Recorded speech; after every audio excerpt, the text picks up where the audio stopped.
Good evening, y'all. And it is that time again. Happy Monday. Welcome to another great episode of Mason Dixon Podcast with y'all's hosts, Corey, Cameron, and Vinny.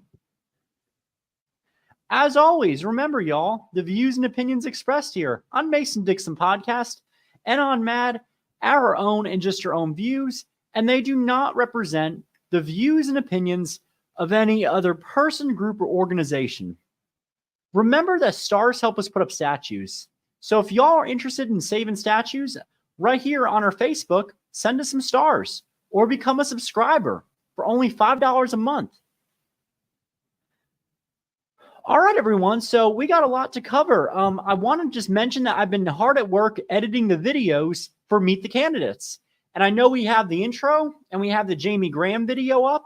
And we are going to continue to upload those videos as well. And to please support us, please subscribe on our YouTube channel, Southern Media Company. Also give this video a like and continue to share this video. Sharing is caring, y'all. So with the videos, they should be up hopefully within the week so y'all can enjoy them on Facebook. They are all up on YouTube. And they talk a little bit about who's running for the Sons of Confederate Veterans elections that will be held this year in Charleston, South Carolina. All right, gentlemen, how is everybody? Oh, I'm good. Good. It's Monday night. I'm doing all right. Just wishing it was the weekend and not a Monday because, man, the weekends are not. The weekends are too short. Instead of a little longer, especially to recover after a work week. Yeah, I feel that. And I just got back from a Georgia trip as well, so that was pretty cool. And I spoke at a SCV camp down there in Franklin County, Georgia, so that was nice as well. Good time. Yeah, I saw some pictures of that. You and John Hill were doing a presentation. Yep. And it was great. He came to support me, but I got him up there and let him talk for a minute. And he's supposed to come back, I think, in July. And then we're going to try to get you there, Vinny. And I also mentioned him about you, Corey, as well. So, that ain't too far. I mean, Georgia and Arkansas ain't that far. A couple states. It depends on which road I take, which interstate. Because because I know there's 2 interstate options I can go. I can go on I-40 and continue on towards Tennessee and then go down, or I can go on a different interstate, go through South Arkansas, and then go through Mississippi. But that'd probably be your quickest way. Yeah, what's that? I said that'd probably be your quickest way. Going that way. Either that or I go the normal route that I usually use, go through West Memphis and Helena and whatnot, because that's what I'm most familiar with. Oh, yeah. Because I don't want to be down in South Arkansas and Mississippi when it gets dark. Oh, yeah. I can imagine. Really, yeah. Especially when you're not familiar with the area. Yeah. And the deer. Oh, gosh. Deer Yeah, especially the deer, especially how the deer messed up my last car's front end. Oh gosh. Oh yeah, that'd be bad. Yeah, and this will be the first time I take my new car outside the state. So oh man, yeah. And I'll be testing my car's limit also going to Little Rock this coming weekend for Confederate Flag Day here in Arkansas. Oh, yeah. That'd be good. Oh, yeah. Hey, Benny, if you want to, you could share this on the regular Monuments Across Dixie as well. I wonder if that get you a lot more viewers. Yeah. Oh, absolutely. I think we're going to... Yeah, I noticed that it's been awful quiet, and because I shared it to my mate, because I shared this video link to my Ozarks Flaggers Guard page and to my public page as well. Because now we're slowly building up on this page. We're probably going to be doing that for Thursday. I think I got to see. because I think this one is. Oh, here we go, Jason. Great to see you. Hey, how's it going? Good to see you, man. Hope everything's going well. So this weekend, because I know people kind of want to know what's going around Dixie, I did get the opportunity. It was such an honor to speak at the Delaware Grays Sons of Confederate Veterans Camp. I gave welcoming remarks in a brief little program, and that was just such a wonderful opportunity. And I'm super grateful for my friend and mentor, Jeff Plummer.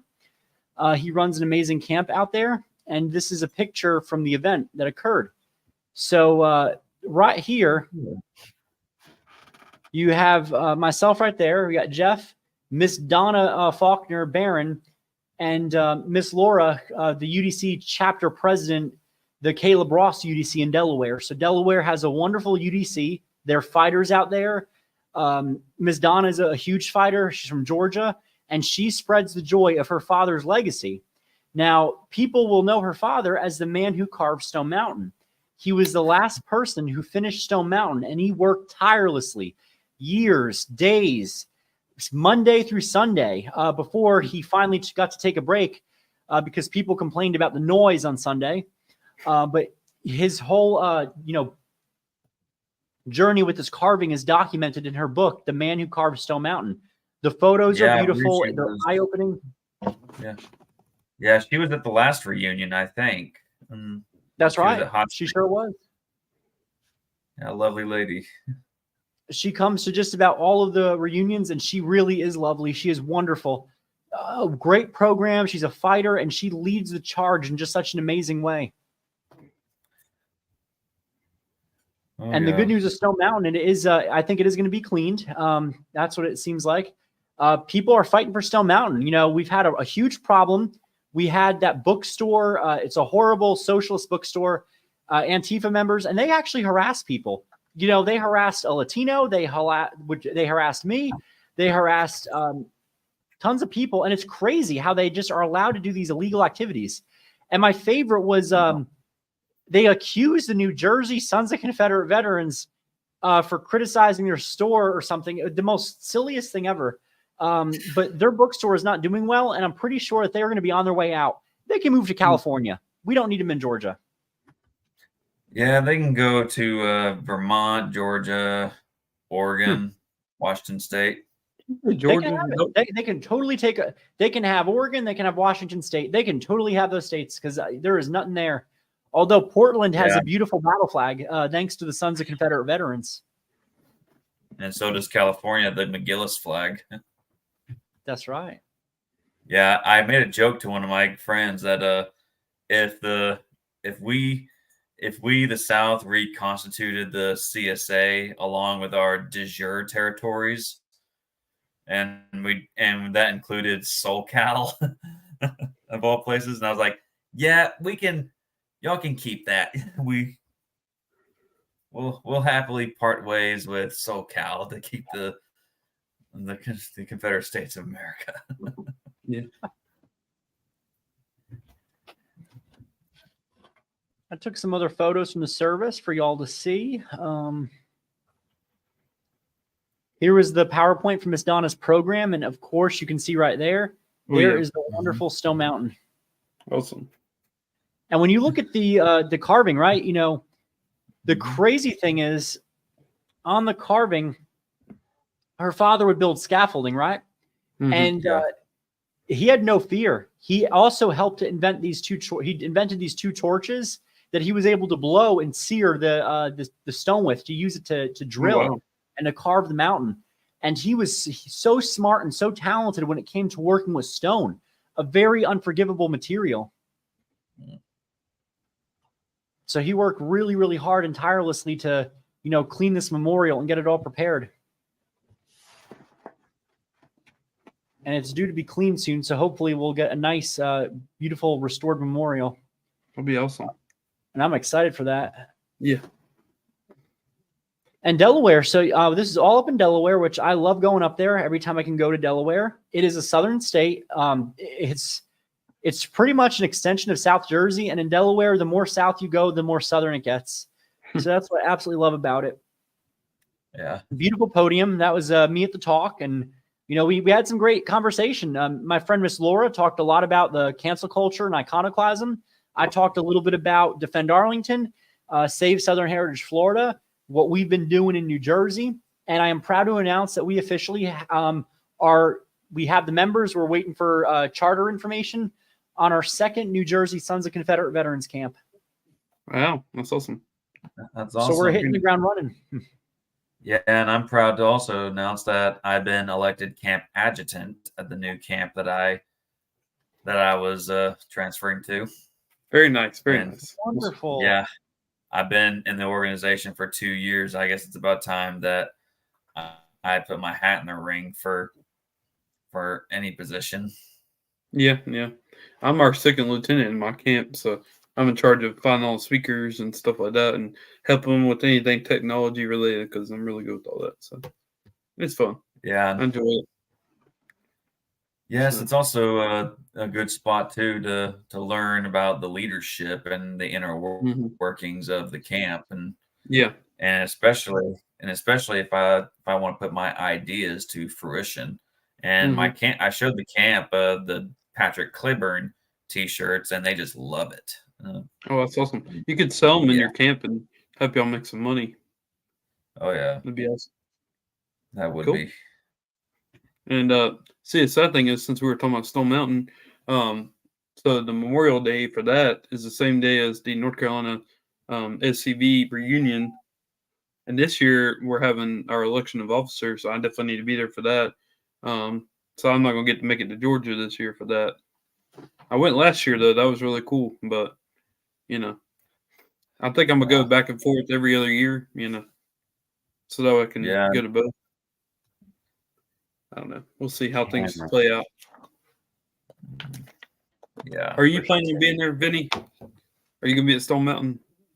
I'm going to try to, because I do have to leave the next day to go to Minneapolis. I don't want to, but I gotta. I'm also getting a tattoo this weekend too, which I'm sure that some of the woke professors are going to like it. It's going to be the battle flag in my arm. Oh, well, they're going to military for you. I thought you already have that. I thought you already have that tattoo, man. Upper arm, I'm doing it where it's visible. Oh my gosh! No, the SCP logo. No military for you. No, that's fine. That's fine. Yeah, I know. I'm just saying, they won't let you have battle flags. I won't be in the pronoun army. Oh gosh. Well, alongside, I'll be glad to hopefully further the cause and also sharpen my skills at grad school this coming year. Yeah. And I hope the professor and what's also awesome is one of my reenactment buddies that I've done events with is also in the program with me, and we already talked about putting on our attire and showing up to class one day. Oh my I love that. Do that. Dude, that would be awesome. Oh yeah. Wow. And I already started writing my thesis, and I might use what I was originally working on as a American iconoclasm that I was writing. I'll probably use that as my thesis. How you doing, Brian? Yep. Brian, great to see you. Yeah, I'll be seeing him hopefully this Saturday for Confederate Flag Day, and hopefully we'll draw a good crowd.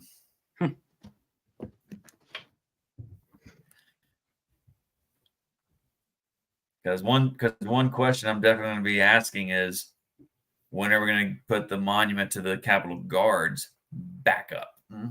Amen.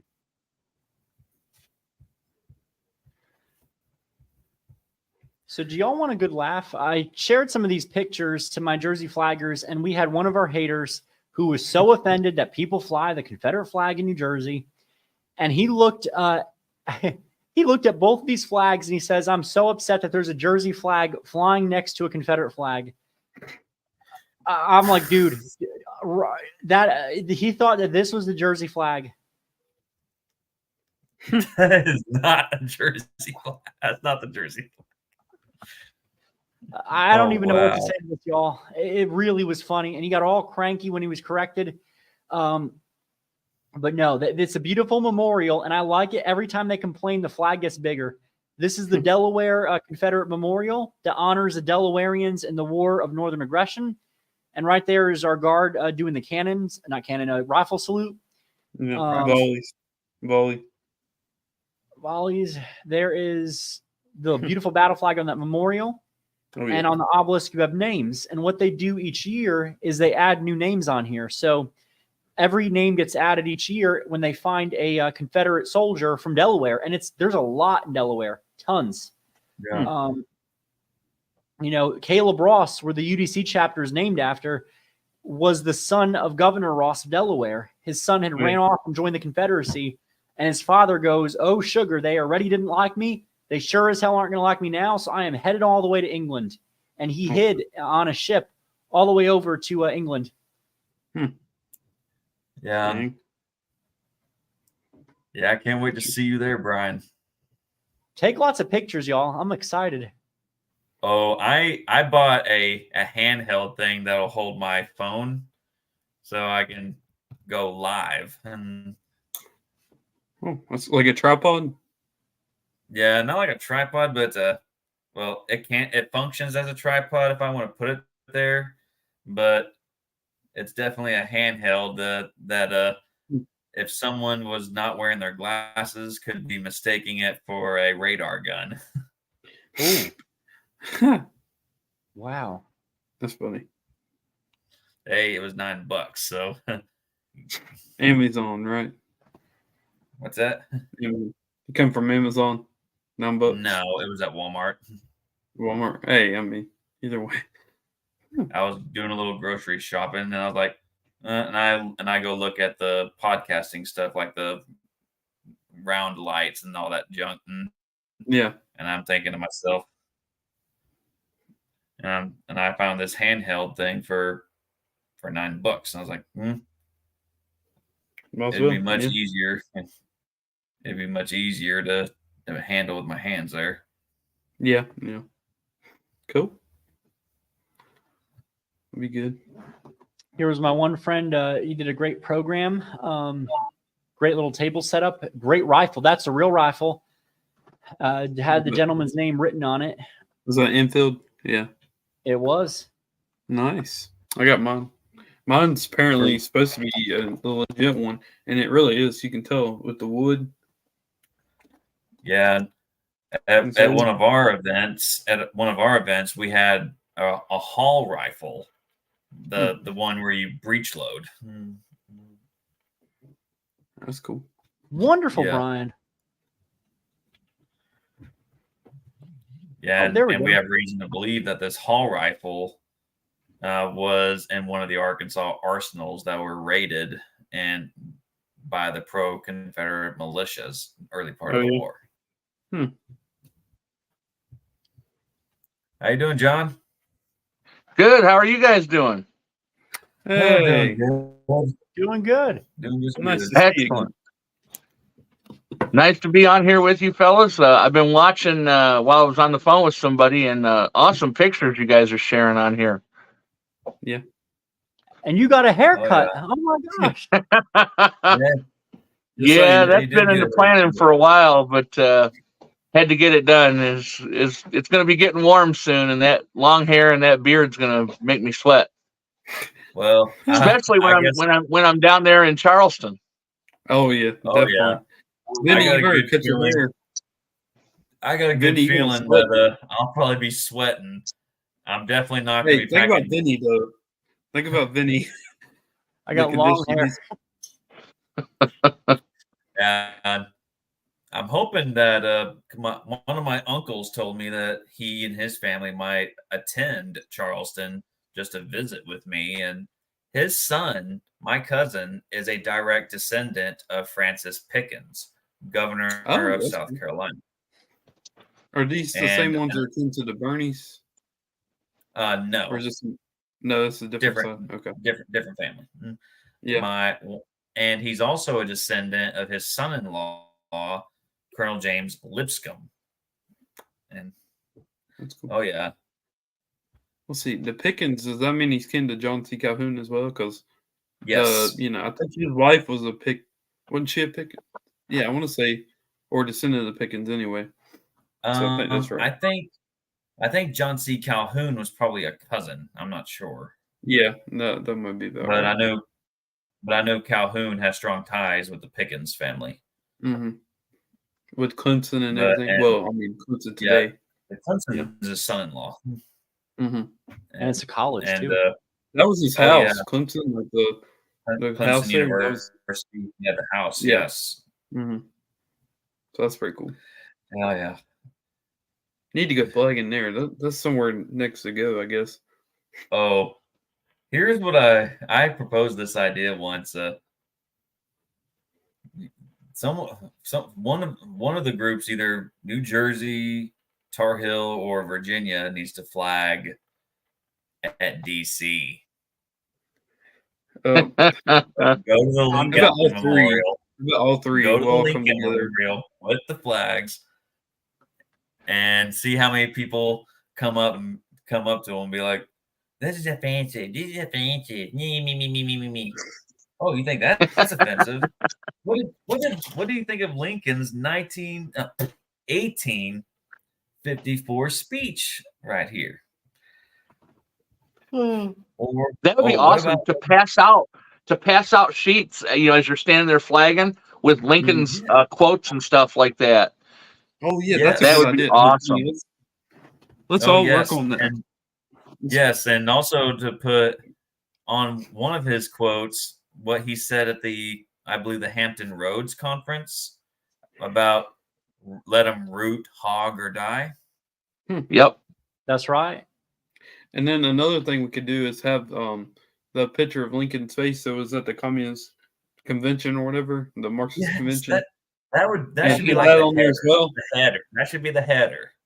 Yeah, that could be the first thing. Hey, let's work on that. Us three, and then John can help as well with that. That'd be awesome.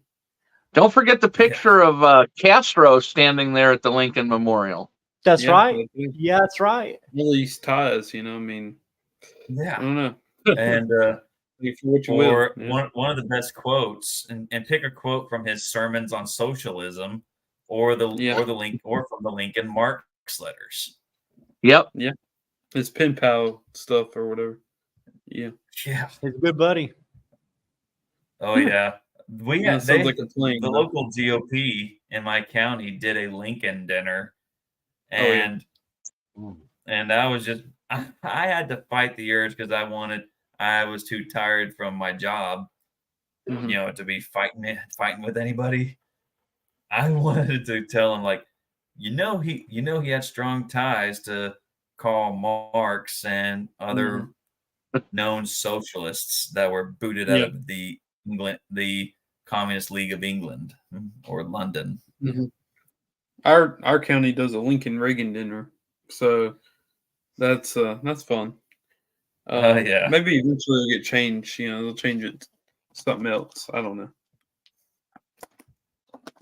Well, I'll tell you a fun story. We had you might get arrested, like the Maryland State Senate. Look what Brian said. We had a pretty fun situation up here one time with the local Republican Party. Our SCV camp hosted our Lee Jackson Day dinner at this banquet hall, and it was at the same time in another one of the rooms at the hall.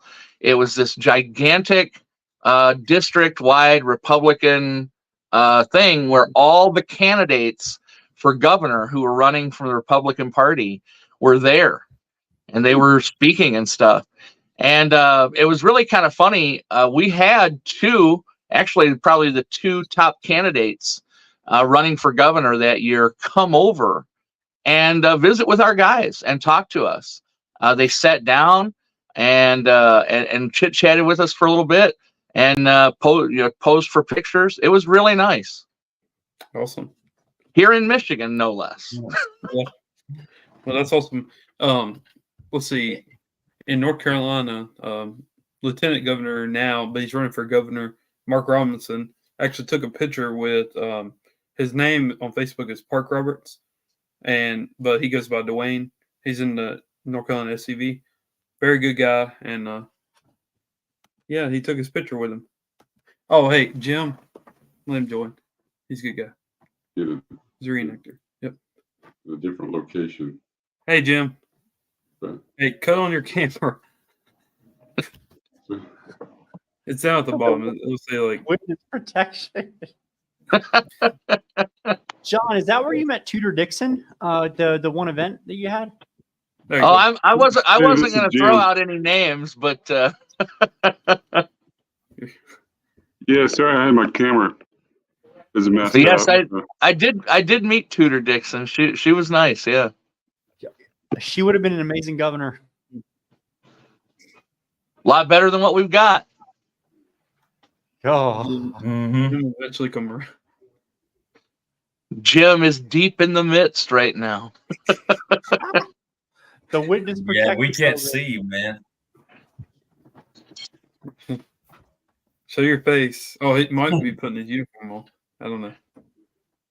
Probably. It's Jason like the Clark, man. window in the shower is all fogged up or something. Y'all, speaking of which, I do not want a repeat of what happened at my college thing in the shower. We had a student. Just when I've seen it all, y'all, because I've seen bad behavior from students. I've had bad language on there. This is a huge event with like 100-something students on camera, and someone goes, so-and-so is nude. I go, what?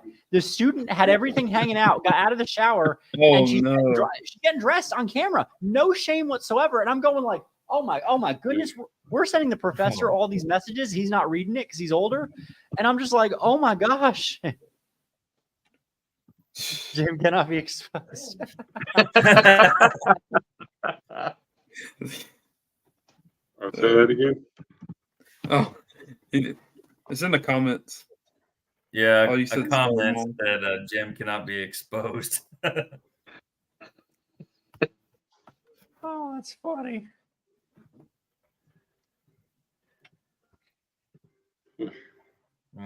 He said, Probably the ha worst ha. thing I've probably seen. I think he's on the phone right now. I think that's something with that.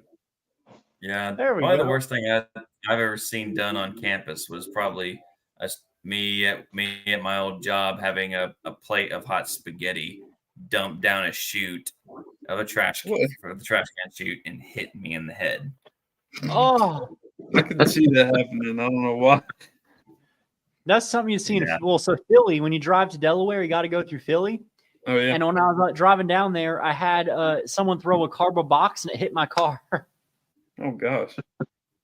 Sounds hectic. What hat you got on right there now? Oh, the one I just threw on is CSS Alabama. Oh, that's cool. Nice. Where'd you get that at? Was it a That's not museum?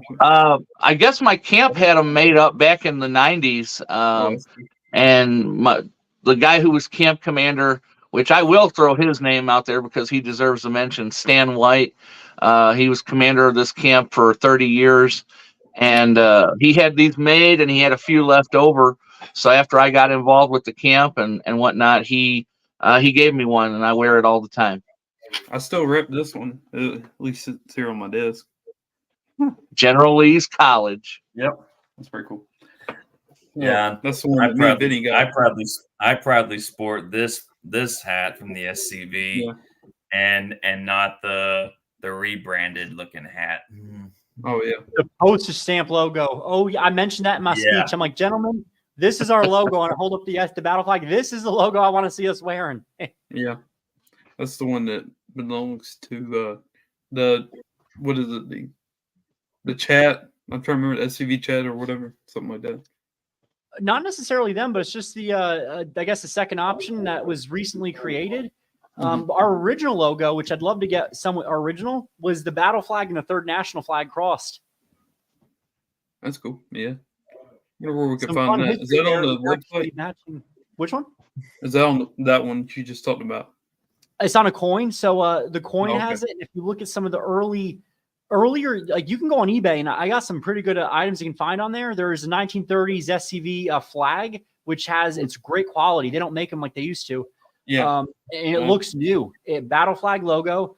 Our logo has been essentially the same battle flag one for quite some time.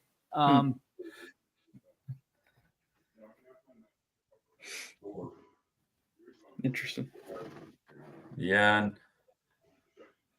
But yeah, I've been poking around the cemetery, and I found my county's secession delegates grave, and it's broken in three. It looks like I showed it to Cameron, and it's sad.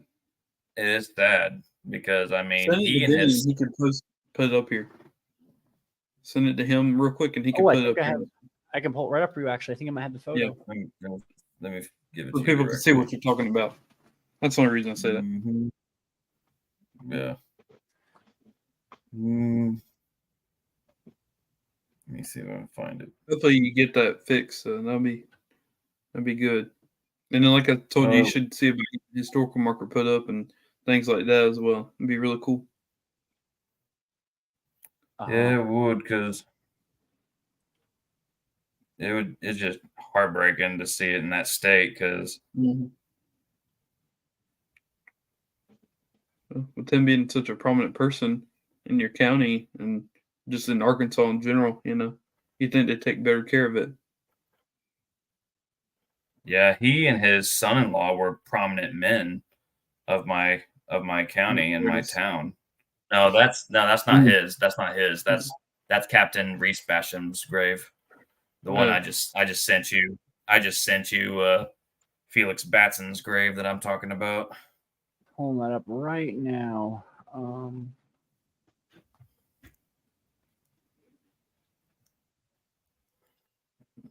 But yeah, I tried picking up that flat. Yeah, I tried picking up that headstone that you just showed, and I felt my knees pop in the process trying to pick it up. Yeah. Headstones are incredibly heavy. I mean, they don't look it. There it is. Yeah. Oh, that's sad. Yeah, and I just sent you his picture too, the man. It belongs to. Yeah, who it belongs to, Felix Ives Batson.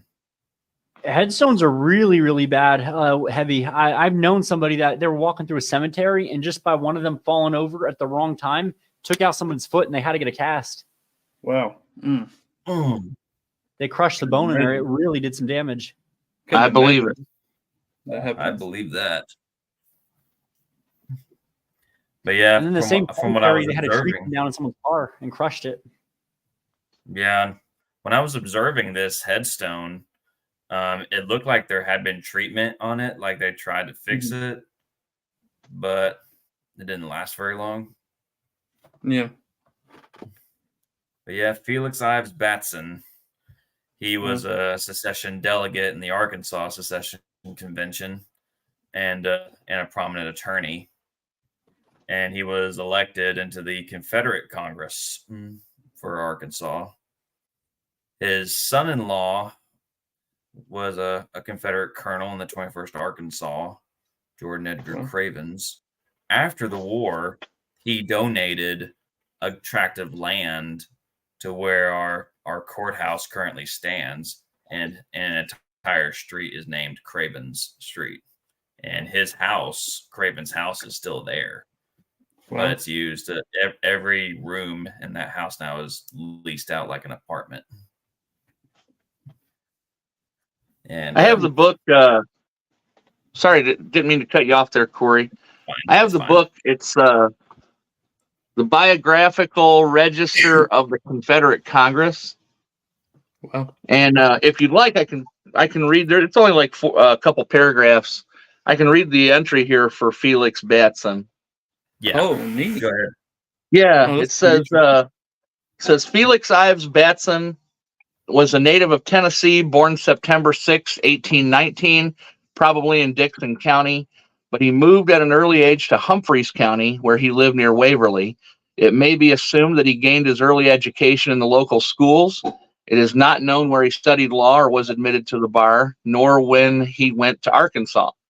He was one of Clarksville's first lawyers, and in 1853, he was made judge of the 4th Judicial Circuit. 5 years later, he was elevated to the Arkansas Supreme Bench. Batson was an early secessionist, and as a member of both the March and May 1861 conventions, he voted for secession. In November, he won election to the first regular Congress over Hugh F. Thomason on the grounds of having been the stronger secessionist. He won re-election in 1863, although he was absent from Congress from December 63 until November 64, missing 2 entire sessions. Batson seldom interjected his opinions during debate, but from the first, he was willing to grant almost any authority to the central government to protect his exposed state. During 1862 and 63, when much of Arkansas was still in Confederate hands, he tried to reserve for it a fair number of state employees and local defense troops. During the Second Congress, when the state was largely overrun by the enemy, his only significant difference of opinion with the administration was his opposition to arming the slaves. When the war was over, Batson resumed his law practice in Clarksville for the few years that were left to him. His only child, a daughter, had married Jordan E. Cravens, a colonel in the Confederate Army, who would serve 3 terms in the U.S. Congress after the Reconstruction period ended. Judge Batson died in their home in Clarksville on March 11, 1871, and was buried in Oakland Cemetery. Yeah, his daughter and son-in-law are buried directly behind him. Wow. Okay. And, yeah.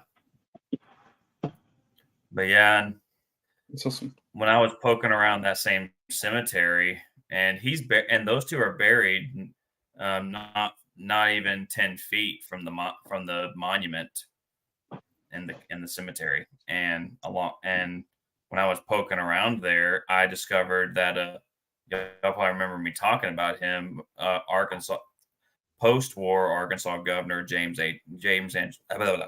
Henderson Berry. His father and his 2 sisters are buried in Clarksville. Oh, wow. And, oh yeah, I was shocked to find out,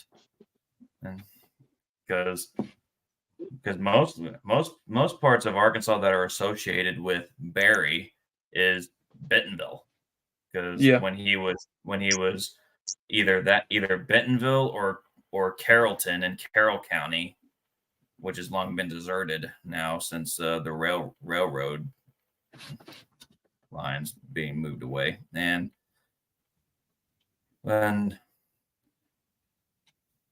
I was shocked to know that he had ties not far from my town and county.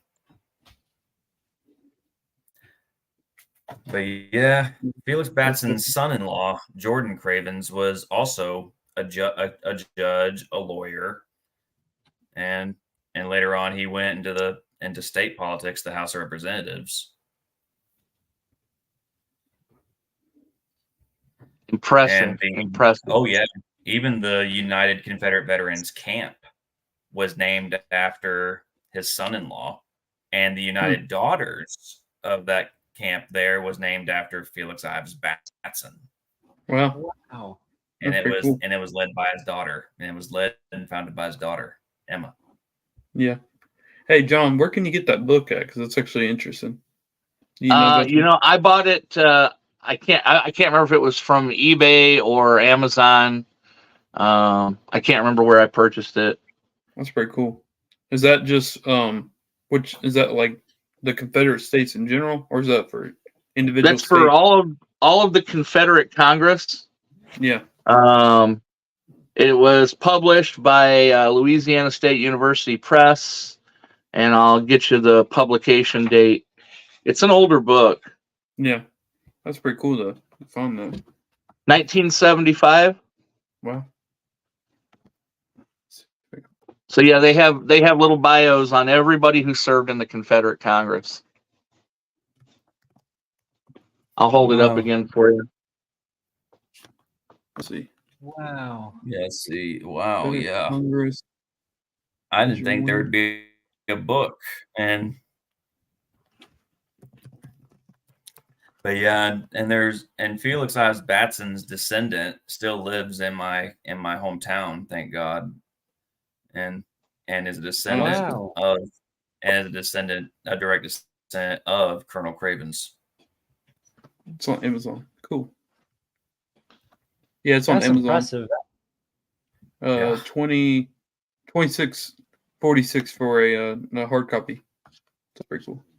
Oh, Jack, thank you for asking, and great to see you. He says, Vinny, how's it going forming your Sons of Confederate Veterans Camp? Good news is, my friend, we have the members. We are waiting for them to get their paperwork.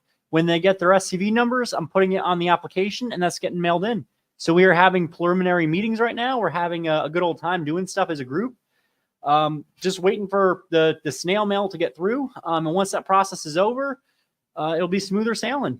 And I have members also waiting to join once we're chartered. So that will make it a whole lot easier. And I'm going to be sending in a lot of stuff for the magazine, whether that's articles, photographs, the whole works. So I'm super excited to hit the ground running on that. We do have an event coming up, which I think y'all are going to like, because my goal was to really do more with getting more flagging events in Jersey and whatnot. Yeah. So this will kind of be our Confederate Flag Day event, if you will, only because it's hard to meet on the actual day sometimes. But I'm going to pull up my Facebook, the New Jersey Flaggers. That's our page where we can get all the events.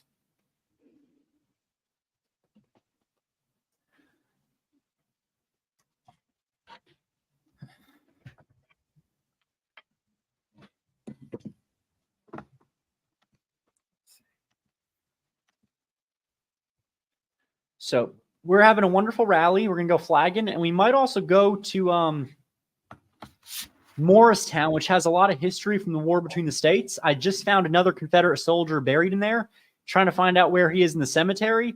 But he is buried in New Jersey with his son. His wife and daughter are buried in Georgia, and he is related to a Georgian who served in the I believe the First Continental Congress or something like that, when the country was new in the colonial period. So huge colonial roots. A lot of people in Morristown have those roots. And that is our event. We're having it April 6th from 10 a.m. to 3 p.m. Right in Bedminster. It's at the corner at Lamington Road. I put in there, just don't park in the library lot. And the other thing I recommended is please support the Virginia Flaggers. Buy from them, buy their flags from them. And when you buy from them, it goes to a good cause, to putting up new flags, maintaining them. Get the battle flag, the first national, the second, third national. Come out there, go flagging with us. We'll have a grand old time. We go to Morristown. We're going to flag in front of the Washington Monument. We're going to visit a grave up there for a memorial service and dinner as a group together somewhere in Morristown. Still trying to figure out where we can go. Maybe like a barbecue place or whatnot. And Jack says, great, just set in 5 new member apps as adjutant for my camp. Wonderful job, Jack.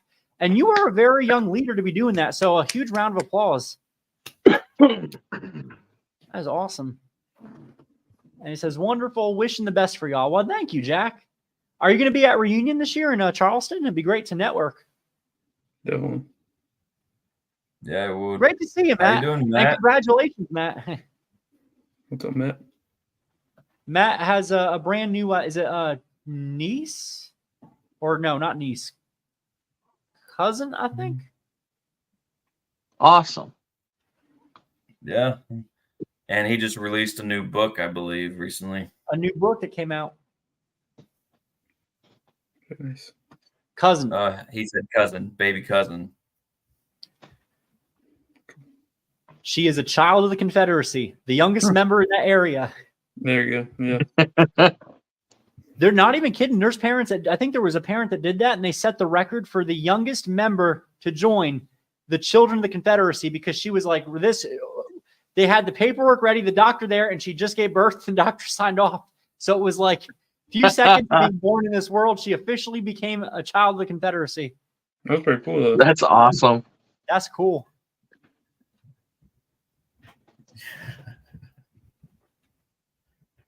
Yeah, it's definitely setting a record that I don't think any of us can try and try to replicate and beat their record. I'm working on releasing the 4th book called Hell in the Cell in a few weeks. I'm excited for that one. And, speaking of Hell in the Cell, this is interesting, y'all. So Fort Delaware, right? Not a lot of people know that Fort Delaware was not only a prison during the war between the states.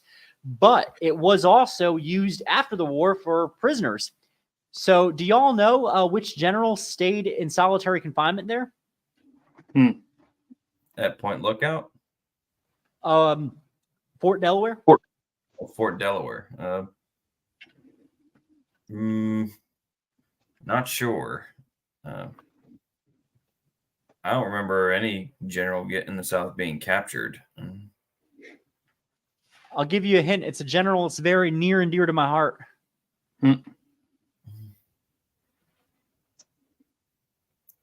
I'm drawing a blank right now.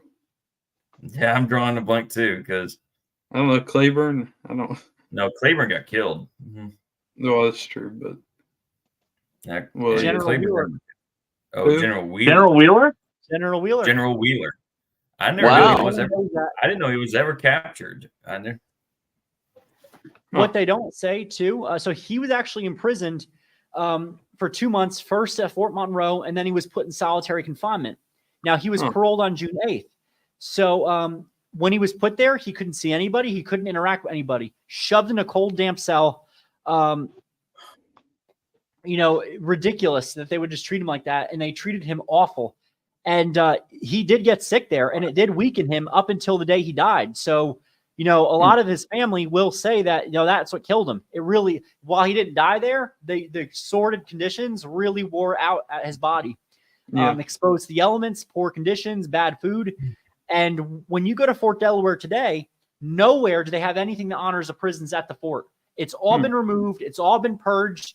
They just make it seem like it's a military fort. They try to minimize it by portraying the prisoners as happy there and happy-go-lucky and wonderful. Now, I will say this, since going back there after the woke makeover, I was very proud to see that there were other people there wearing gray kepis. It was wonderful. Wow. Even the staff was like, and in New Jersey, on the Jersey side, they're having an apoplectic fit and apoplexy over it. Yeah, they were. They were like, "What the heck?" We did not back down on that, and we had a great time. Our memorial,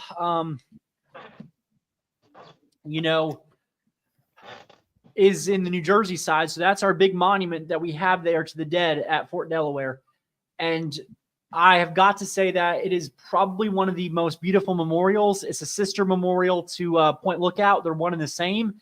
It's also one that's under threat because after Arlington, they released an article, the military did, showing New Jersey's monument and saying that, it's problematic. Yeah. Yeah, my third great granduncle. One of my third great nice. Yeah, one of my third great uncles was who had lost his eye and some of his hearing after the Battle of Cold Harbor. He was captured near Gaines Farm, and he was made prisoner of war at Point Lookout, and then later transferred to Helmira. Yeah, mine as well. Yeah. That's exactly how mine went from Lookout to Helmira. Yeah. So could you imagine being injured in war, losing an eye, and some of your hearing, and being sent to there, especially Elmira? Two worst camps. Yeah. Awful. Yeah. And he survived it, thank God. Jim's back. Yeah. I think Jim's still on the phone. He must be. Yeah, maybe. Matt, he may yet break through the midst of time.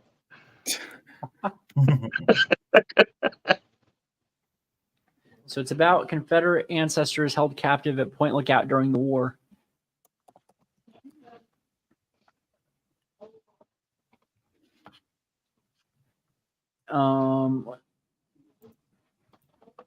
Hell in the Cell is about my third great-grandfather, Private Matthew Camore Marshall, and his father, Private Richard Marshall, who served in the 52nd North Carolina Infantry Regiment, Company D, McCulloch's Avengers were captured at Petersburg, Virginia in 1964. They were held captive at Point Lookout for about a year and a half there. The Marshalls barely survived and moved to Southwest Virginia after the war when Yankees burned their farm down. Wow. Wow. And they're still doing that in Virginia. Virginia has been run over. It's Northern Virginia, at least. Well, that's why we always say Richmond has fallen. That's why we keep saying Richmond has fallen again. Oh, yes, it has. Oh, yeah. Richmond has fallen. Memphis fell. And now Atlanta. the big question is New Orleans.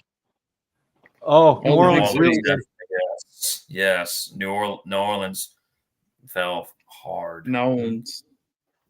Yeah, that's what I always hear. Yeah, New Orleans just took a hit. That was and to the point where in New Orleans, and Cameron, when you can, feel free to give Matt the link. Yeah, let me send it over. I got you. Yeah.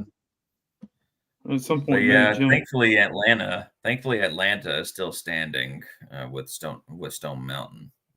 Knock on wood, yeah. Now Atlanta is salvageable. It is more salvageable, but they've got to fight. We saw that they had Antifa burning and destroying Atlanta and the city, attacking cops. I think that is what worked against them to finally get the world to know how violent and evil they are. Well, I think Kemp did a really good job handling everything back in 2020. Yeah. So we'll say that. That's cool. Yeah, I remember him mentioning that's his good news. That Matt Miller from the Confederate Shop will be selling his books online. Very cool. That is really good news because I'm excited. I'm going to be buying a copy to read. And if Matt has the books on there, I'm going to buy from Matt versus Amazon because I'd rather give a small family-owned business money over big tech any day. And whatnot. Yeah, I need to get a new bookshelf soon. Because it's howdy, y'all. Hey, man. What's happening, Matt? Well, wonderful news. So me and Matt Miller, we've been talking the Confederate Shop. Very soon, y'all will be able to actually purchase my work on his website. Since Amazon's been giving me trouble here a little lately, and I think it's because more people, they're wanting to look for the truth, and so people are starting to get, they're getting the gist of it, and corporates don't like it. Yeah. What'd they have a problem with? Was it the title or like the images? Oh. Especially when one of them, and the one I released, it was a deserter getting shot and some other stuff like that in it. So is it like an actual image, like an etching or a tintype? I just saw this. This can't use my picture. It was me at Stone Mountain with the Fame Preservation Group. Who is that? It's 4 days ago. It's been on there. It's that one. That's your camp? No, it's another camp called it's the camp called 1552 Sons of Confederate Veterans, Cobb County, Georgia. Wow. So that's pretty neat right there. Yeah. Huh. That's the new one, y'all. Oh yeah. Yeah, I remember that's the newest one that they put out. Yeah. I've got another one that I'm about to be publishing in a few weeks. And I have another surprise for y'all. I made the announcement on it yesterday. I've got another one I'll be working on after that once it's out called Spirit of Vengeance. And it's about the murder of my 4th grade uncle who was murdered in Morgan County, West Virginia, during illegal occupation. And it was a Yankee war crime how he died. He was a blind man. And so he didn't like people on his property. He could only see, barely. So he was described as, nearly almost blind. Wow. He told him to get off his property. He didn't want him there. They weren't welcome there. And they shot him in cold blood on his porch. Multiple shots. And so his nephews, his brothers, and his sons enlisted for revenge. So the name is Spirit of Vengeance. The Yankee bastard who hung him, well, not hung him, but was shot, the town hung him. I have the newspaper of it, called Provost the Murderer. And he was a member of the New York Cavalry.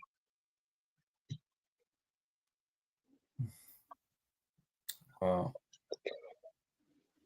Just glad to hear that at least some Southerners got some justice, because down here in my home state, we barely got any. Oh yeah, you're right about that. It was a broken justice. It was. Oh yeah. Oh yeah. The reason why it happened to Christopher is he was very known throughout that community. I mean, very known, especially right before his eyesight started going bad. He was a big volunteer of the community, from what I've read about him. So he was liked by a big majority of the people, and shot prison on his own porch just because he wouldn't comply with Yankees. Now, it's no different than today. They hate us. Yeah. That right there is a war crime. I don't care how people try to say it, that's a war crime.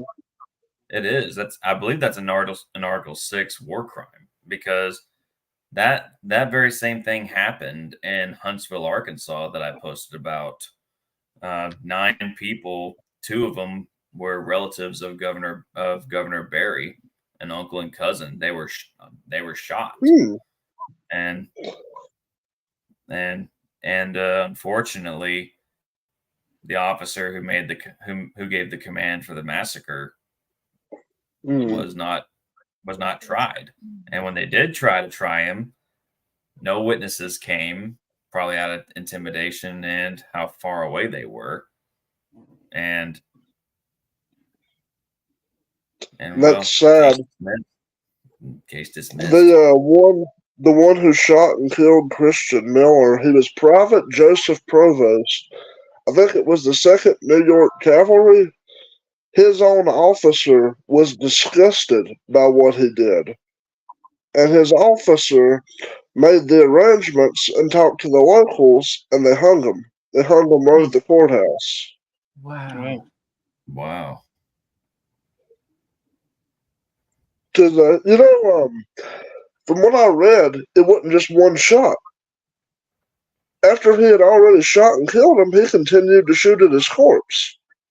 Now, that's a sick bastard right there. Yeah. Yeah. Because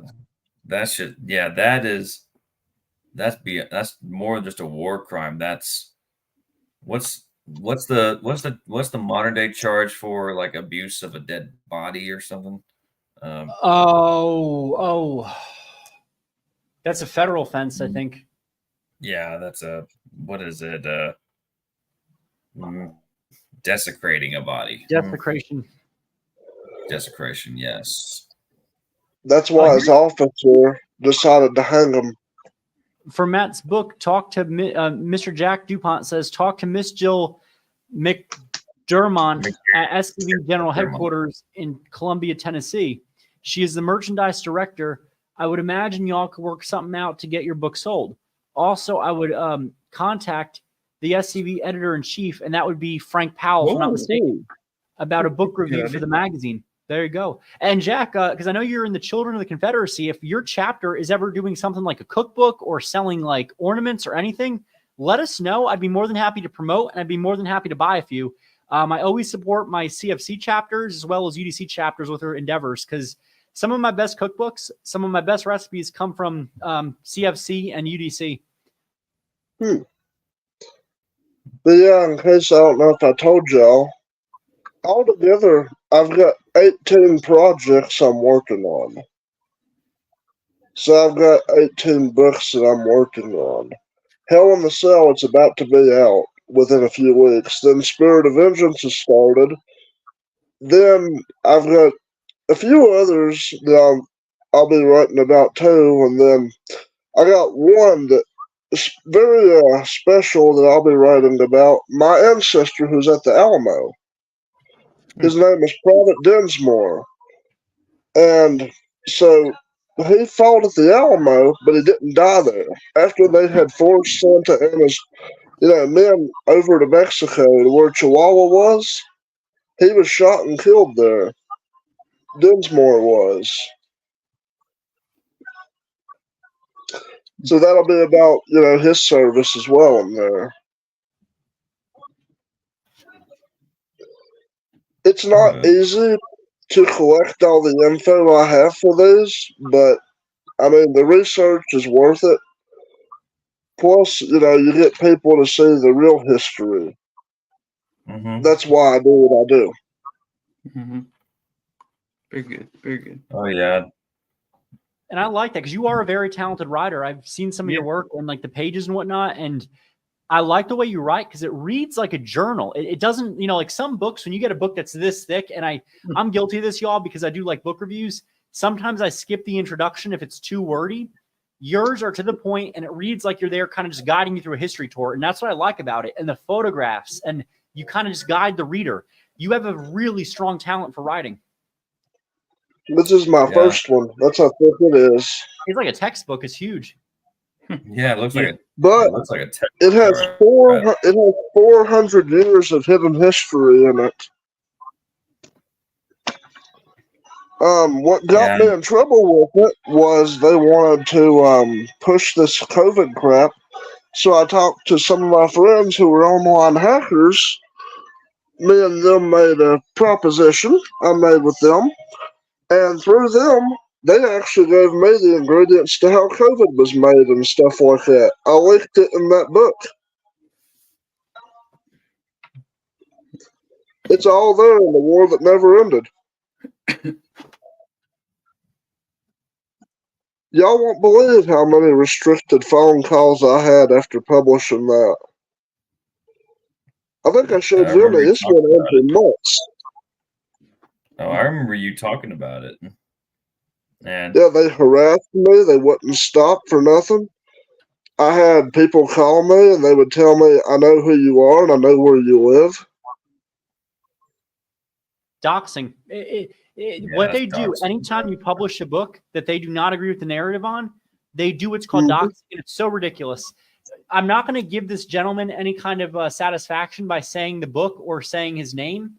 But let's just say a very evil person wrote a very disgusting and ratchet book where he was encouraging people to commit indecent exposure and basically do number one on our memorials. And that was the premise of his book. And the guy is real nasty. He looks like he probably hasn't showered in weeks. It's just society's throwaways. And he's always smoking and has bad language. I know who you're talking about. Got banned on X.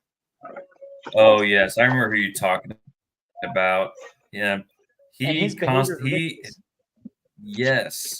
would every time we post a picture of either a brand new monument that we put up or saved one from being demoed, or finally that we're constructing a new one that's no one even talks about. Like he talks about how, oh, great, another place to urinate at, and he had. I think he had the gall. I think he had the gall to say he would do similar at AP Hill's new resting place.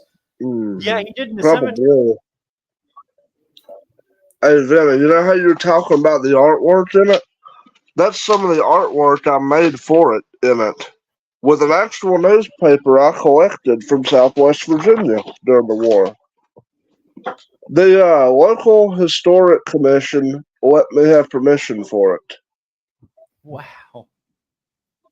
So I've got some connections with people around here. So, y'all, in case y'all are interested in it, I'll tell y'all a little bit about what's in it. I talked about the truth behind what really happened and the illegal statehood of the creation of West Virginia.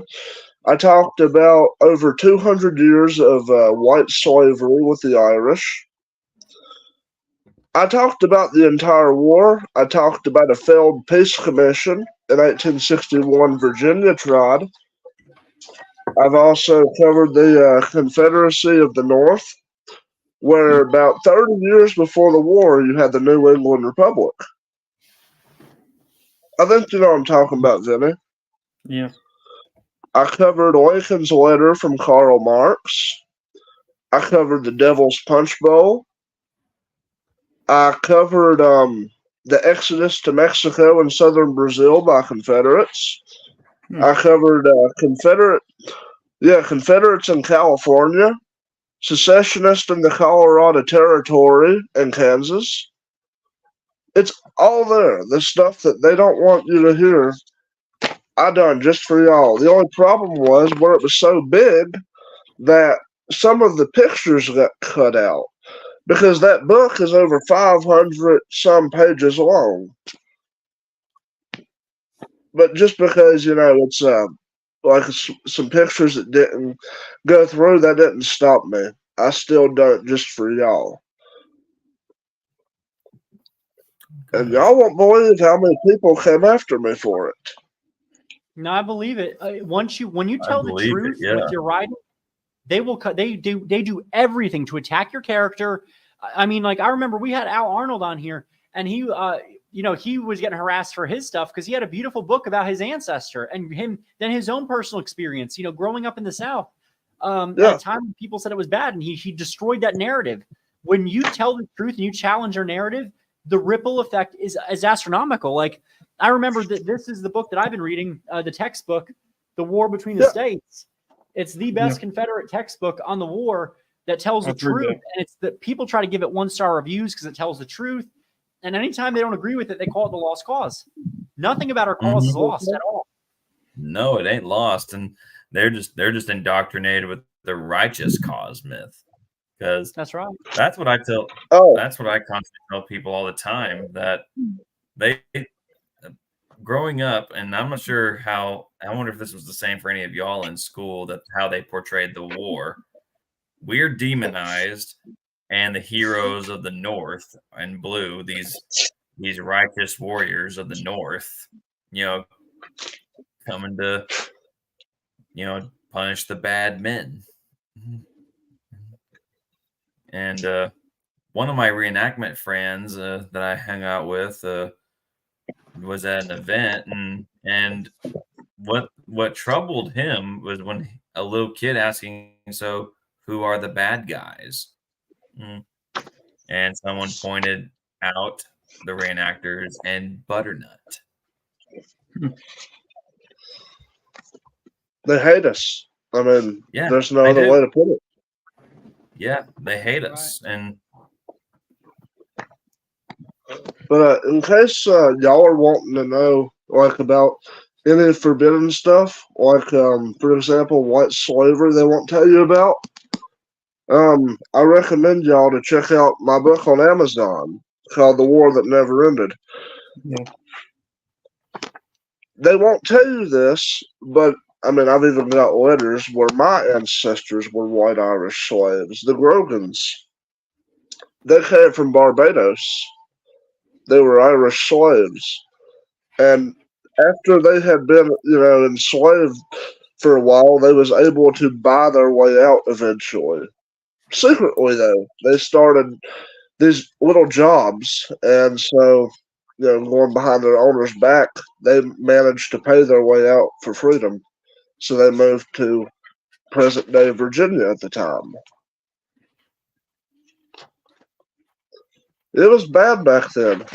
But what bothers me is how they act like there were no white slaves. When I have letters to prove it. Like another letter I showed you, Vinny, which was Solomon Linton. When the British Army captured him and made his family march from Southwest Virginia to Canada. I think I showed you that about how he had wrote a letter to I think it was a political leader, in Abingdon, pleading for help. Because the man, he was a militia captain during the war, Revolutionary War, and he was basically there to stop any British troops in the area. What happened was he killed a British officer, and they had a big bounty on his head. So they broke into his home, captured his wife and his family, and forced him to march 400 miles up north. Beyond sickening. Oh, yeah. I was going to show you this, too, as well. I just bought this. This was on Amazon. I don't know if they still got any more copies. Whenever I bought it, it said there was one copy left, so I was like, "Let me go ahead and buy it." It's a book called "Dear Sally," and it says the letters of Confederate Private James Jewell, Eagles Light Artillery, Oglethorpe County, Georgia, and it's very good so far. I've read like maybe a couple of pages, but in the back here, let's see. I think it might be. Jack brings up a good point. They talk about Holt Collier yet worship Lincoln right here in Mississippi. This is such the problem, right, Jack? Yeah. Jack, I fully empathize with that because this is the problem.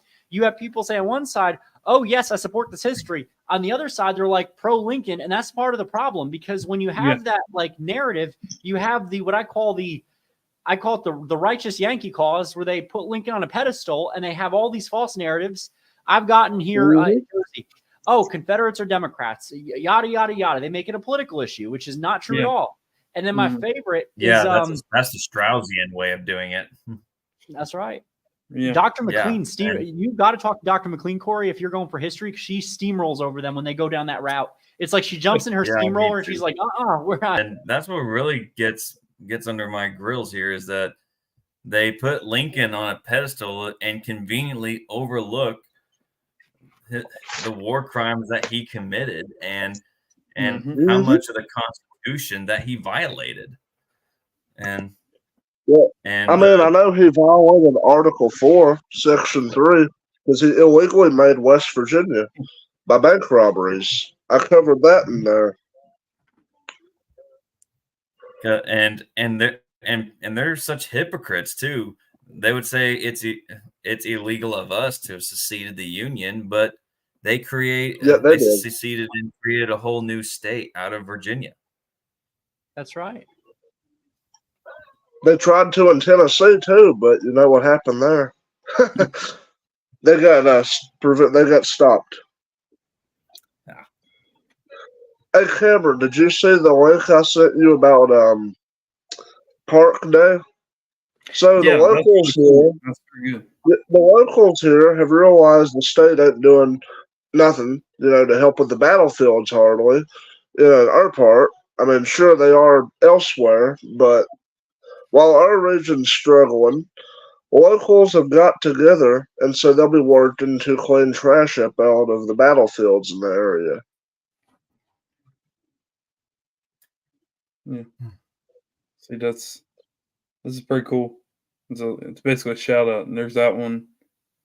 I didn't get my actual picture in there, except it's the next picture over.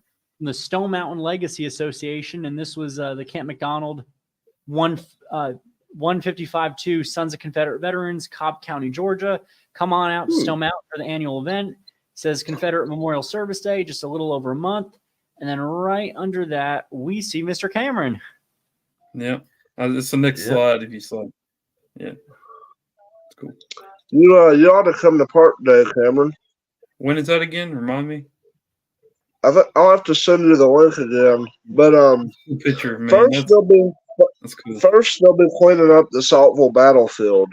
Oh yeah. Tweakers have done nothing but they threw trash all over it, etc. I'm wearing this shirt right now, actually. Which I think it's wonderful.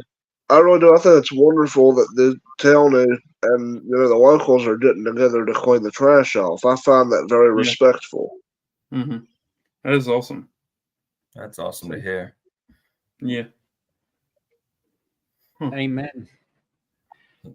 And did y'all see this? Did y'all see in the comments this little dig from a commenter from Twitter or X? Oh, one of our trolls. War ended about 200 years ago. Only people still talking about it are Southerners. Well, actually, Raleigh, if the war ended, then how come they tore down the Reconciliation Monument? That's right. That's right. Yeah, and you know what? I made a whole rant about that this is reconciliation's over. So you know what? We can be unreconstructed for sure. And it's basically showing that they no longer care about history. The most sacred place, a cemetery, when you look at the whole context, Arlington is the most unpatriotic place because it is the stolen land of General Lee. They illegally seized his assets and property and turned it into a cemetery. I mean, like, how evil can you do? Now, when you go to Arlington, it's almost like you're going to pay to get to see what the Yankees did, what war crimes they did on his own property. It's adding insult to General Lee. Then in the museum, they further attack his character. Yes, in his own house. See, so nothing has changed there. You could be, and I tell people, don't get buried in Arlington. There was people I said, if you have veteran ancestors that are qualifying in Arlington, don't do it, because you could rest assured that eventually their grave is going to be deemed offensive and they're going to be moved. At what point did they realize it was never about the Confederacy, and now they're starting to branch out and attack World War II and World War I. World War I and Vietnam will be there next, more so than it is now. World War I. Another reason why we Southerners talk about it is our population suffered at the hands of these soldiers. My home state included. Our women and children were hurt by them, and we were punished with poverty. Hey, Vinny, you know, another thing too about that, look at Appalachia today. I believe they punished Appalachia through poverty, because they've done nothing but help. They have done nothing to help us. They've left us in the dirt to die. They've took all our jobs away. And people say, if there's no jobs, why don't you move? It's kind of hard when you don't have no money. I mean, I'll be honest with y'all. I mean, we're dirt poor too, but I do what I can. I mean, sure, we don't have a car right now. That's fine. I ride my bike to work. That don't stop me. Rain or snow. And in my town, and in my town, we lost 2 factories, Haynes and the shoe plant. And I know a lot of people say go where the jobs are and whatnot, but who wants to live in a city? No. God, no. I'm close enough to the city. You don't want to live there. Same here. You do not want to be in a city. Yeah. And here's what's happening now, y'all. Because when you live in like real liberal states where I don't know, like I know Michigan is bad. I don't know if it's that bad where you're really restricted to getting your Second Amendment right. In New Jersey, it's going through holy hell to get your Second Amendment right. It's a pain in the rear. They give you no help whatsoever for the forms that have all got to be a certain way. And when you get your Second Amendment, they can try to tell you that, you know, you can get in trouble if somebody breaks into your house and then you utilize the Second Amendment. We had issues where there was one guy who was from the ghetto in New Jersey, the city. He went out to Pennsylvania. He committed a crime out there. And then after committing the crime, he came back and got arrested here in Jersey, where if he's charged in New Jersey, is going to be a slap on the wrist compared to PA. We also had another problem where, you know, the young people, they see these riots from the BLM riots in 2020, and they get this idea that if you're young, you can do all these rioting and get away with it. Well, there was a mini riot in my friend's town, and she said, you know, she put me on speaker. I thought she was watching the Springer show. All these young kids come barreling down the road, cussing and ranting and raving, throwing rocks and bricks and all that. And let me tell you, it was scary. They hit her son's car. They hit the side of her house, the brick, and the one kid was bleeding. And she called the cops, and they had 5 people calling and reporting to the police. It took the police about 25 minutes to even get there. It was like they took their jolly good time. They don't care anymore because, you know, they're burned out, but also because there's nothing you can do. So it's not always the police's fault. You know, their hands are tied. And then, you know, by the time they secure the scene, what could have been done in 25 minutes? You know, this is the really real issue that you face in these bad areas. Yeah, and they think because they're under 18, then the worst they can do to them is send them to juvenile hall, and then their record gets sealed. I mean, I thought we have laws that treat the youth as an adult if the crime warrants it. I'll shock you with this. In New Jersey, it is so bad. Their version of diversity, equity, inclusion in sentencing is to pretty much exclude the crime if you are illegal or if you don't fit their demographic. So the problem with that is that now, based on the color of your skin or based on your status being illegal or not, that could essentially get you out of having to serve real justice. There was a case in New Jersey when two brothers murdered a young woman, got away with it because they were minors, slap on the wrist. And in this case right here, most times juveniles commit a crime in New Jersey and they ain't getting sent to juvie. Juvie is so rare now in Jersey.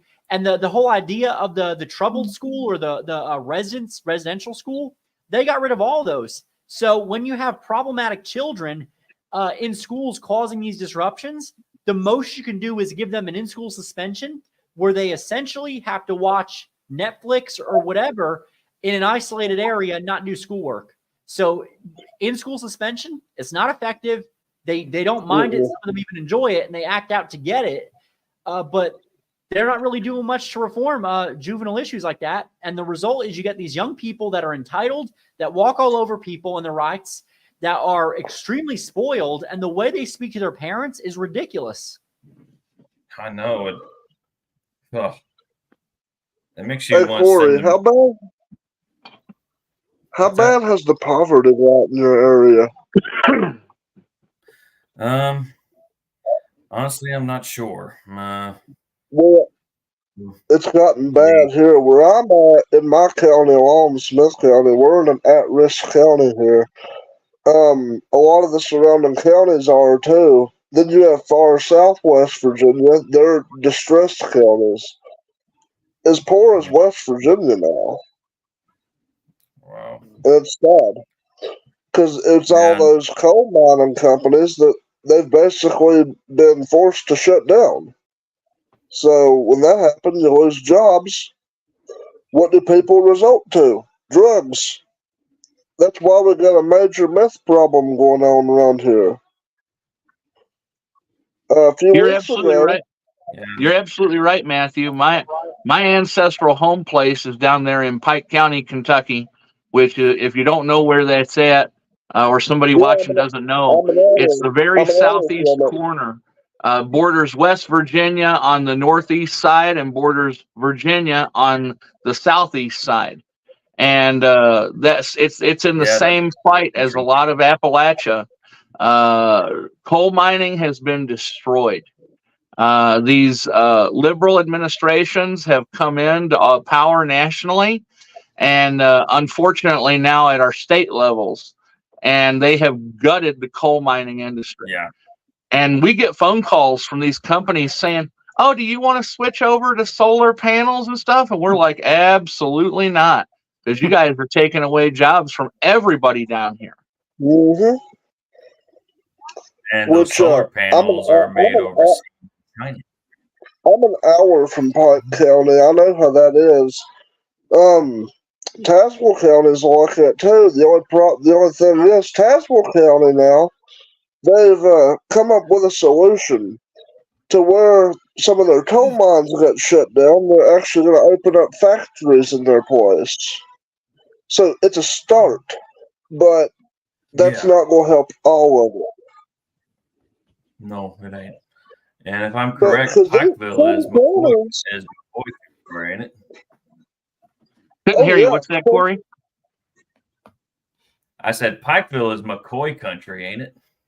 Yep, Hatfield and McCoy's area there. That's a big tourism draw for Pike County.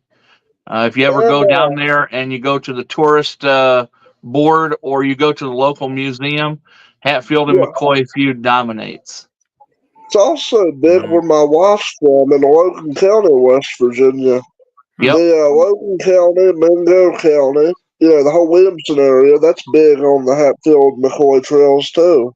That's right. All the way to Welch, which is where McDowell County is, and it looks like a third world country down there. I mean, these people have been left in the dust, I'd say maybe 50 years now. No coal mines, no nothing. And people are just left there to die. It's no wonder why so many are on drugs. I mean, look at it. That's the only way they have to survive. And it sickens me as an Appalachian that all our tax dollars go to all these bullshit corporations and they do nothing to help our people. Except they let them die in poverty with nothing there, but yet they have no way to actually help their family while they're struggling. And yet they still get restrictions on that. Yeah. You're absolutely right. You know, I'm the first generation in my family to be born and raised and live outside of Appalachia. But my mom was born and raised and lived there until she was in her 20s. And all my family goes back to Pike County. I mean, way even into the mid or early 1800s. So did And mine. that and up until the war, Pike County was a booming area. I mean, they had a timber industry that was out of sight. They had not steamboats, but river boats where they would ship lumber up and down the rivers there that come through. But after the war, everything went down. Everything went down, and then the Great Depression hit. I'll never forget hearing my grandma tell me stories about living through the Great Depression and how they were lucky if they got a piece of candy and a pair of homemade socks for Christmas. Can you imagine kids that'd be all they get for Christmas now? They'd give you the finger and throw it at you. What makes me laugh? You know what makes me laugh? I hear a bunch of conservatives and all that. They tell me to believe in the American dream, but here in Appalachia, from what I've seen, it's a lie. It's a bullshit dream. The American dream is a lie. And my family also came from Pike County. The Taylors did. They moved to Smith County in 1860. My great grandfather, my fourth great grandfather, his father, he had a logging business, like you were talking, but he moved his to Russell County, to help other people. But, Pike County, it was booming, so was the surrounding counties. They didn't just have the logging industry. Some of them they also had iron mines, etc., copper mines. Now, there were even some that had gold mines, like Russell County. And you also had some in Buchanan County. Why do you think that Southwest Virginia was so destroyed during the war? The Yankees wanted the resources. That's why they done what they done to my hometown of Saltville. They destroyed everything in sight, even on the way there, to control the salt. They controlled the salt. They done it to control the lead mine. They done it to control the iron. You name it. That's why so much of the Confederate gold went missing around that area. From when I talked to a local historian, there's at least over $50 million today worth of gold bars missing in Southwest Virginia that disappeared in 1864. Wow. Wow.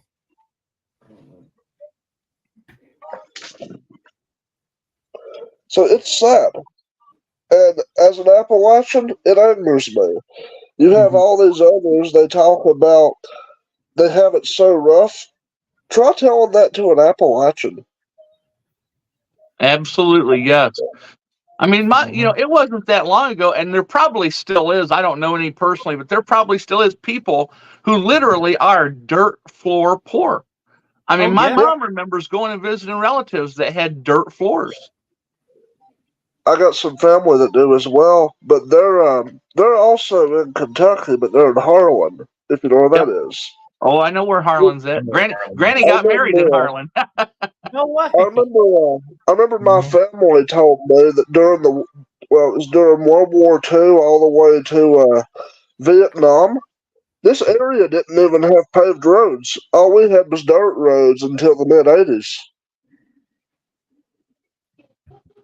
Yeah, that's pretty much right. Yep. Yeah, I mean, while you had the other parts of the state, they were booming. They already had paved roads by the 70s. Really, the only thing that was honestly paved as a road was I-81. That was it. Other than that, all dirt. And in Pike County, it was US 23. See? Yeah. But all around it was dirt. Am I right? Dirt roads. Absolutely right. I mean, even during the 70s, there was also dirt roads, especially whenever, I forgot the name of the flood disaster, but There was a big disaster there. They had a dam from a coal mine that busted.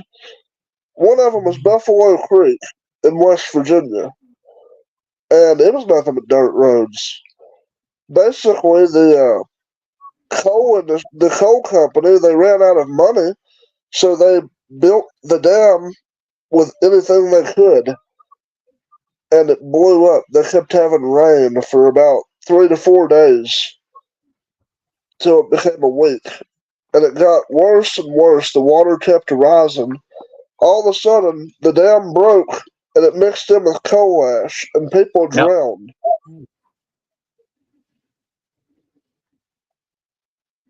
And when that happens, you get all that sludge and slurry start flooding into your communities and your waterways, polluting your streams and stuff. Where a lot of people, they still drink from their well water and stuff like that. Up until a few years ago, we still had a well that we could drop a bucket down into and pull the water up, and it was the best tasting, coldest water, even in the middle of summer. Nothing like it. I would take that over bottled water any day. There's a spring. Yeah, there's no spring not far from where my grandfather lives, and that's where he gets his water from. Yeah, hey John, my wife. Coldest water you ever seen. My wife, she's from West Virginia. Her papa was actually supposed to go to Buffalo Creek. He was a coal miner, but they called him. And, they told him that he wouldn't be able to make it, but he called in sick. And so that same day that he was supposed to go there, that entire area was destroyed and over 100 people were killed. Oh, my gosh. Talk about when sickness was a blessing. That was one instance where a sickness was a blessing. That's right. Yeah. Oh, yeah. Yeah. Which her papa is still alive. But, I mean, he has it bad right now where he's got dementia. Yeah, hon, tell him about that. About what you told me about your papa. He got sick when he was supposed to go to Buffalo. Oh, no, he was in the coal mines and got hurt. Had a big chunk of coal fell on him, and then he ended up having arm surgery that day. Wow. And that's when Buffalo Creek happened, the same day. Oh, yeah, and the anniversary was not too long ago. Yeah, it was about a few weeks ago. About a few weeks ago. Wow. Because he was supposed to go there. Tip of the hat to your grandpa. Amen. Thank you. My family was coal miners too, and they are unsung heroes in this country. For a long time, people flip. I mean, we all flip the light switch and never ever think about where the power is coming from. That's and the right. people that do the work to make sure that light comes on when we flip the switch. So absolutely a tip of the hat to him and to all the coal miners now and then. Her brother's a coal miner. Well, he drives the trucks for the coal mines, but I respect that he does that as well. He's also providing for people to have lights.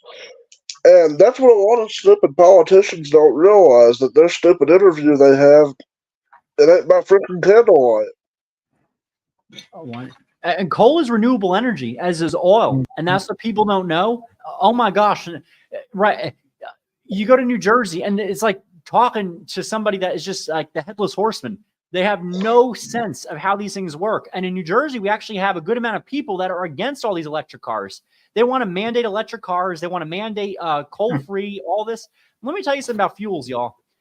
I can say that when I did an internship when I did a forensic fire class, we had to go to the fire lab. And the fire lab is where they would have evidence lockup and where they would actually do testing. We had an electric car that the person, all they did was drop a lit cigarette and it hit the ground on the floor. And each electric car has batteries throughout the car. When one ignites, they all ignite. Where a regular gas, oil-powered vehicle takes a lot for that to go up in flames. Your electric vehicle hit it the wrong way or drop something that's on fire, and the whole thing, boom. Another thing too, Billy, that you probably didn't know. Oh, hold on. My What was that? boat, I have a, do I? Good. Corey has something to say. Real quick. Yeah, and also to create these electric vehicles, you need rare earth elements, which isn't these mining, worse for the environment? Like you need cobalt, you need lithium, and Oh yeah. and when the lithium battery degrades, what are you going to do with it? It's because if those things degrade, that acid in there, it goes in the ground, goes in the groundwater. You're doing that. They don't realize that they're doing worse for the environment when the next best thing we can do right now is coal, oil, natural gas, and nuclear. Probably the safest thing, the most safest product, if you don't want to do one or the other, is nuclear. But a lot of people are so chicken now because they're so scared of an American or even any Western country mirroring the Pripyat Chernobyl meltdown. But the problem happened, but they seem to forget that the reason Chernobyl happened was because of gross incompetence. Yep. Yeah. And another thing, Vinny, I got a friend upstate in New Jersey. He also told me that New Jersey used to be a big coal mine state. We, if I remember correctly, Arkansas was too. Mm-hmm. One of the our entire towns is South called one of the towns over us is called Coal Hill.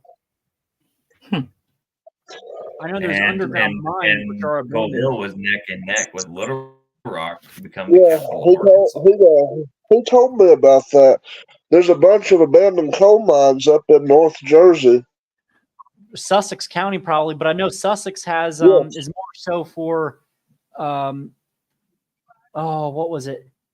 It's now that's Sussex County. zinc mine. They would mine, but not necessarily for coal. They would do it for copper, if I remember correctly, zinc, and that was also really big for the minerals. So like the zinc mining that they had in Sussex was the longest running mine, and it closed in the 1980s, and now it's a museum. Yeah, Adrian told me about that because he lives in Sussex. Yeah, we had two different types of mining in Arkansas. You had you had the stuff that made aluminum, bauxite, and you had coal.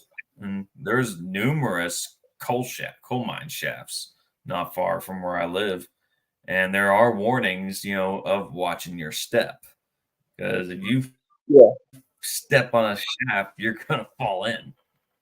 Oh yeah, 100%, and that's all over Appalachia too.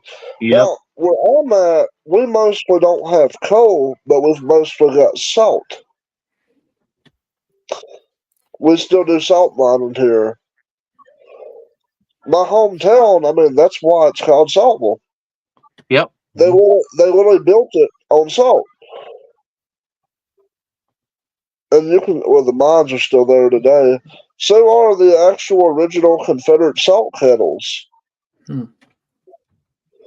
So, Cameron, if you're able to come to Park Day, you'll actually get to see the salt kettles that were actually used during the war. That's cool. Yeah. By the way, that is April the 6th. That's the date for Park Day, April the 6th. April 6th. Yes. Okay. All right. Hey, send it to Vinny, the flyer thing you sent me, and then he can put up on the screen here.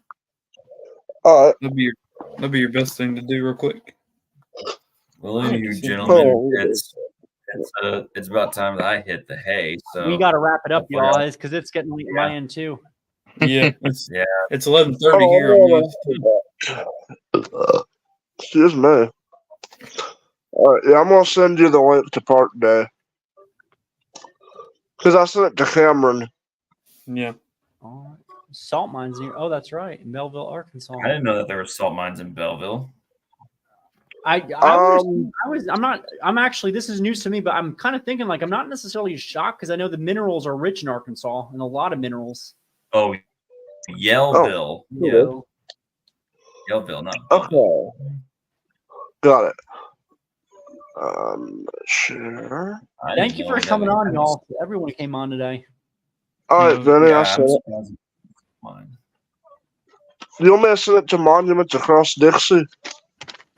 Sure. I sent one. Stupid All phone. right, y'all. That way you can promote it, I guess. Yes. Yeah. Crap. There we Same go. to you, Jason. Same to you. I sent it. Did you get it, Vinny?